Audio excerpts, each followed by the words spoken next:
আল্লাহর রহমত ছাড়া কেউ কোনোদিন জান্নাতে যেতে পারবে? কোনোদিন নিজের আমল নিয়ে বড়াই করবেন না। আপনারা কি ভাবেন যে আপনার আমল দিয়ে আপনি জান্নাতে যাবেন? কার এরকম ভরসা আছে যে হুজুর আমি এত আমল করেছি, আমার আমলের বদৌলতে আমি জান্নাতে ঢুকবো? কে কে আছেন দেখি আল্লাহর ওলি? আছে এরকম কোন আল্লাহর ওলি? হ্যাঁ আছে? নাই। আল্লাহর হাবিব বললেন আল্লাহর রহমত ছাড়া, ভালোবাসা ছাড়া কেউ কোনোদিন জান্নাতে ঢুকতে পারবে? আম্মা জান আয়েশা বললেন ইয়া রাসূলুল্লাহ আপনিও না? আল্লাহর হাবিব বললেন না আমিও না, তবে আল্লাহর রহমত আর দয়া সেদিন আমাকে ঘিরে রাখবে। মান নুকিশা উযিবা, যার হিসাব আল্লাহ সেদিন চাইবেন সে ধরা খেয়ে যাবে।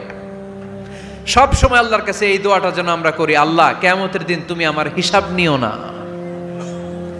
আল্লাহ তুমি আমার বিচার বসিও না, আল্লাহ তুমি দয়া করে আমারে মাফ করে দিও। আল্লাহ যার বিচার করবেন ও জাহান্নামে যাবে, আর যার বিচার করবেন না সে জান্নাতে যাবে। আল্লাহ যদি বিচার করে আর পাই টু পাই হিসাব নেয়, নামাজ পড়লি না কেন, রোজা রাখলি না কেন, মিথ্যা বললি কেন, খাদ্যে ভেজাল দিলি কেন, মাছে ফরমালিন দিলি কেন, যৌতুক খাইলি কেন, ঘুষ খাইলি কেন, উল্টাপাল্টা করলি কেন, জিনা করলি কেন, একটার পর একটা প্রশ্ন বানে যদি সেই ভয়ঙ্কর দিনে আল্লাহ আমাদেরকে জর্জরিত করে, আমাদের কোনো উত্তর আছে?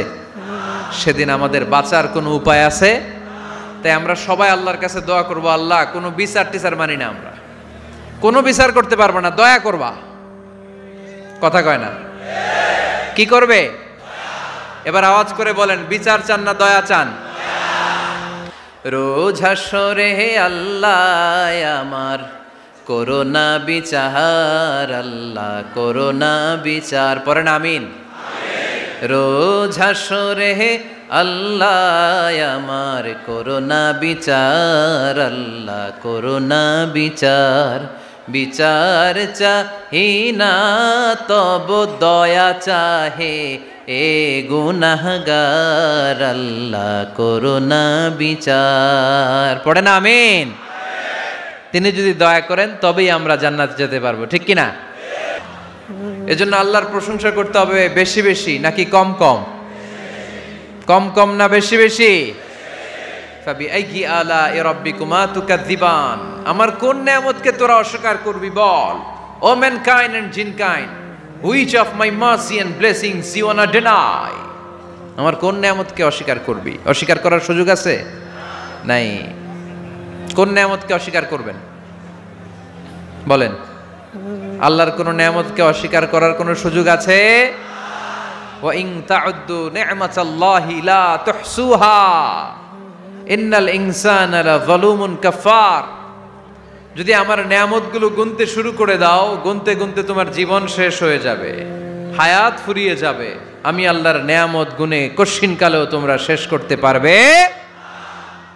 সাগরের জল যদি কালি হয়ে যায়, গাছের পাতা যদি খাতা হয়ে যায়, সাগরের জল নামক কালি দিয়ে গাছের পাতা নামক খাতার উপরে যদি আল্লাহর প্রশংসা লিখতে শুরু করে দেন, আল্লাহ বলে গাছের পাতাও ফুরিয়ে যাবে, সাগরের জলও ফুরিয়ে যাবে, কিন্তু আমার প্রশংসা করে তোমরা শেষ করতে পারবে না।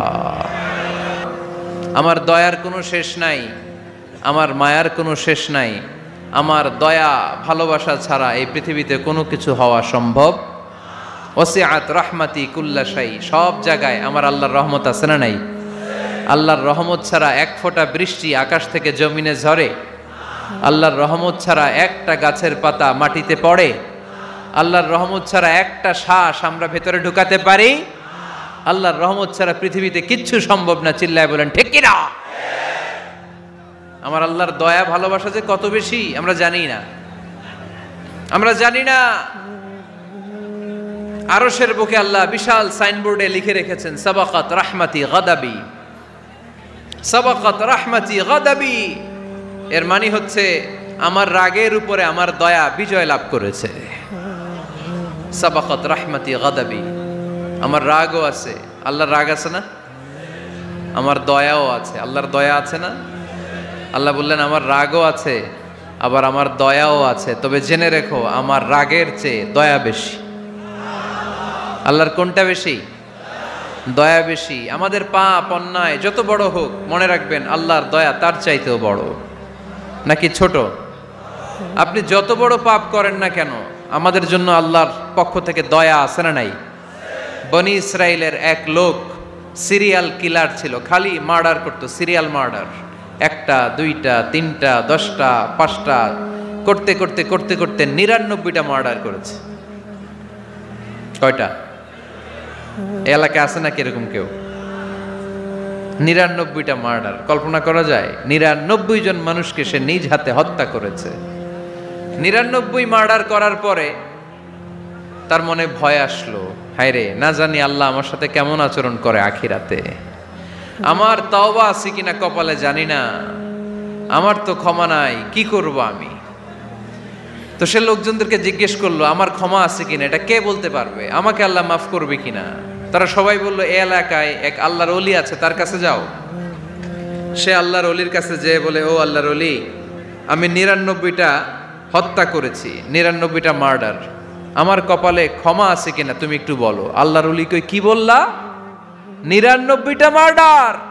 হায় হায় সর্বনাশ, তোর কোনো ক্ষমা নাই। এবার যে মার্ডার করছো কয়, আমার যেহেতু ক্ষমা নাই, তোরে বাঁচায় রেখে লাভ কি, তোরেও দিলাম শেষ করে। এবার সেঞ্চুরি করে ফেলাইছে। কথা বুঝতেছেন? আমার যেহেতু ক্ষমা নাই, তো তোরে বাঁচায় রেখে কি লাভ, তোরেও শেষ করে দিলাম। এবার সেঞ্চুরি। সেঞ্চুরি করার পরেও ভয় আসে না নাই অন্তরে? অন্তরে তো আল্লাহর ভয়, কই যাবে? খুঁজতে লাগলো কে সমাধান দিতে পারবে। একজন বলল, ওই এলাকায় একজন বড় আলেম আছে, ওই আলেমের কাছে যাও। সে আলেমের কাছে যেয়ে বলে, আলেম, আমি 99টা হত্যা করেছি, এখন আমার বড্ড ভয় হয়, আল্লাহ আমারে মাফ করবে কিনা, তুমি একটু আমারে বলো। আলেম বলে, তোমার গুনাহ যত বড়ই হোক, আমার আল্লাহর দয়া তার চাইতেও বড়। তুমি কি পাপ করেছো, কি অন্যায় করেছো তুমি? তুমি জানো না আমার রব কত মেহেরবান, তিনি কত দয়ালু, তিনি ভালোবাসার আধার, তিনি করুণার আধার। তোমার পাপ অন্যায় যদি হয় খালের পানির সমান, বিলের পানির সমান, আমার আল্লাহর দয়া সাগরের পানির সমান। তোমার পাপ আর অন্যায় যদি হয় পাহাড়ের সমান, আমার আল্লাহর ভালোবাসার দয়া হচ্ছে আকাশের সমান। তুমি যদি তওবার মতো তওবা করতে পারো, ক্ষমার মতো ক্ষমা চাইতে পারো, চোখের পানি ছেড়ে, চোখের পানির বড় দাম, চোখের পানির মধ্যে বিশাল কারিশমা, এটা আল্লাহ খুব পছন্দ করে। 2 ফোঁটা পানি আল্লাহ পছন্দ করে। এক, জেহাদের ময়দানে শহীদের গা বেয়ে ঝরে পড়া রক্তের ফোঁটা। 2 হচ্ছে অনুতপ্ত বান্দার চোখের পানির ফোঁটা।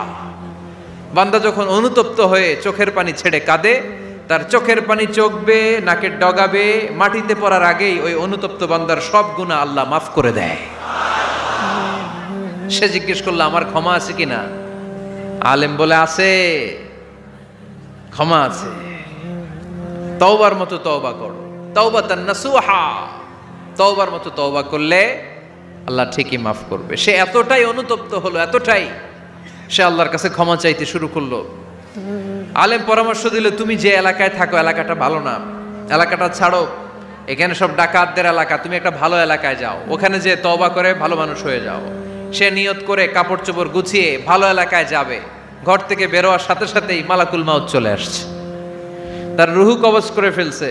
এখন রুহুকে নিয়ে যাবে। ফাজাআত মালাইকাতুর রাহমা ওয়া মালাইকাতুল আযাব। রহমতের ফেরেশতারাও আসছে, আযাবের ফেরেশতারাও আসছে। এ বলে আমরা নিব, এ বলে আমরা নিব। ঝগড়া আছে না নাই? আল্লাহ বললেন, রাখো রাখো, ঝগড়ার দরকার নাই।